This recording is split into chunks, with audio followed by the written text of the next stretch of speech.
dusty little village of Nwangene, where red sand stained every footpath and hunger visited many homes, lived a young girl named Ngozi. She was only 19, yet her eyes carried the weight of 100 lifetimes.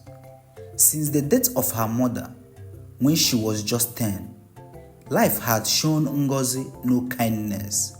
Her father, Mr. Amanze, once a gentle farmer, had become a cruel drunkard.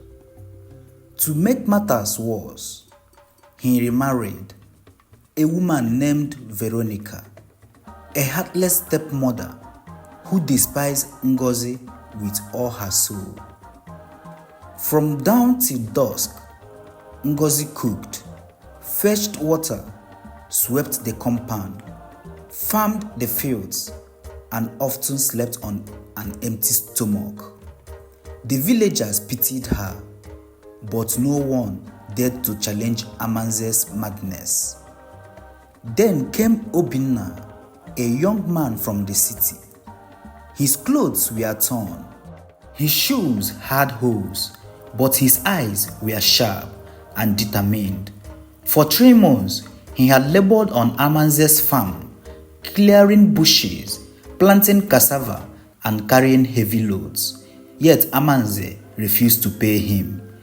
Next week, tomorrow, when I say something, Amanze kept saying. But payment never came. One scorching afternoon, Obinna, tired and angry, confronted him. "Sir, please, I need my money today," he begged. Amanze scratched his head, looked around, then his eyes fell on Ngozi, who was sweeping the compound with a weary face. A wicked laugh escaped his lips. "You want money?" he sneered. "Yes, sir. 3 months of work. Please pay me," Obinna pressed. Amanze pointed at Ngozi. "Take that girl instead. That is your payment." Ngozi froze, her heart shattering. "Daddy, please, no," she cried. "Shut up," he barked. "You should be grateful. Someone even wants you." Veronica folded her arms, smiling. "Good, let her go. One less mouth to feed." On her knees, Ngozi begged and wept, but no one listened. Not even her half-brother, David, who wept silently behind the house, could change the decision. Obinna watched her, broken yet beautiful, her spirit shining through the pain. "I will take her," he said softly. And just like that, Ngozi's life changed. With nothing but a black plastic bag carrying her few belongings, she followed Obinna to the city. No farewell, no blessing, only the image of David's tiny hand waving as she walked away. The journey to the city was long. Ngozi sat by the bus window, staring out at the endless trees and dusty roads. She whispered a silent prayer. "Lord, please don't let this man be wicked like my father. Give me peace, I'm tired." Obinna sat quietly, stealing glances at her. He could see the exhaustion she carried, like someone who had borne too much pain for too long. At last, they arrived. Tall buildings, blinding lights, rushing crowd. The city was nothing like Nwangene. They stopped at a big black gate. Inside was a white compound with flowers, a fountain, and a gleaming white house. But Obinna led her to a smaller neat building behind, which happens to be the boys' quarters. "This is where I live," he said with a smile. "I just got a job as a security guard. The owner, Mrs. Cooper, is kind. She let me stay here for free." The one-bedroom flat felt like a palace to Ngozi. Solid roof, lockable door, clean sheets. For the first time in years, she smiled faintly. "If this is God's purpose for me, then so be it." Days passed and peace slowly wrapped around Ngozi's heart. Obinna cooked for her, respected her space, and treated her with kindness she never known. One night, through tears, Ngozi confessed, "When my father gave me away, I felt worthless. I thought you would be like him, angry, cruel. But you gave me peace. Thank you, Obinna." He took her hand. "Ngozi, you are a queen. You are just hidden in the wrong place." From that moment, something new began. Trust, respect, and the slow bloom of love. 2 weeks later, Ngozi met Mrs. Cooper, the elegant woman who owned the house.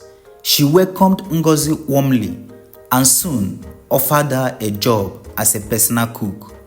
It felt like a dream. Ngozi, once a rejected village girl, now working in a fine city home. But danger lurked. Mrs. Cooper's only son, Ben, returned from abroad. Handsome but arrogant, he was drawn to Ngozi instantly. "You are too beautiful for a poor security man," he whispered one afternoon in the kitchen. "Be with me. I will sponsor your education abroad. I will buy you everything. Just leave Obinna." Ngozi's heart burned with anger. "No, sir. I'm proud of my husband. He gave me dignity when the world abandoned me. I will never betray him." Ben smirked. "You will regret this." When Ngozi told Obinna, he reassured her, "You are safe with me always." But deep inside, she knew Ben was dangerous. Soon after, Mrs. Cooper herself approached Ngozi. "My dear," she said softly, "maybe you should give Ben a chance. We can give you everything. Education, comfort, money. Even Obinna will benefit." Ngozi's hands trembled, but her voice was steady. "With all due respect, ma, I'm not for sale. I will never betray my husband. If this job threatens my peace, I will walk away." She stormed out, tears streaming down her face, but her resolve unshaken. That evening, she found bundle of money on Obinna's table. Shocked, she demanded an explanation. "It's my savings," he said gently. "I plan to start business, but after what you did today, I want you to use it for your education." Ngozi shook her head firmly. "No, Obinna, this is your dream. Let's start a business together. Build a small life of our own. When it grows, I will go back to school. But we must walk this road side by side." Obinna looked at her and said, "Ngozi, you are everything I have prayed for." Days later, Mrs. Cooper and Ben came to apologize. Their words were soft, but confusing. "You are our wife," Mrs. Cooper said cryptically. That evening, Obinna finally revealed the truth. "Ngozi, I lied to you. Ben is not my boss's son. He is my younger brother, and Mrs. Cooper is not my landlady. She is my mother." Ngozi gasped. "What?" "I had to be sure someone could love me for me, not for my wealth. I'm sorry." Though hurt, Ngozi forgave him. "Fine, but now you owe me a car and a mansion," she teased. "Consider it done," Obinna laughed. The news spread. Obinna, the poor security guard, was actually the heir of a billionaire family. When her father heard, he begged forgiveness, but Ngozi refused. "I forgive you, but I will never return to that misery. I have found peace, and I won't let you steal it." Years later, Ngozi walked across the graduation stage in her white coat, now Dr. Ngozi Amanze Obinna. Obinna cheered the loudest. "That's my wife, my queen." They built a business, bought a mansion, and one peaceful afternoon, Obinna surprised her with keys. Ngozi wept with joy. From rejection to royalty. "Truly, my name is Ngozi. God's blessings." And when she whispered she was 3 months pregnant, Obinna lifted her high in the air, tears in his eyes. "Our better days are here, my queen, forever." Dear viewers, what lesson did you take away from this dramatic tale? We would love to hear your thoughts in the comments below. If you enjoyed the story, give us a thumbs up, share it with friends, and hit that subscribe button. Don't forget to turn on your notification so you never miss out our latest updates. Thanks for watching and stay blessed.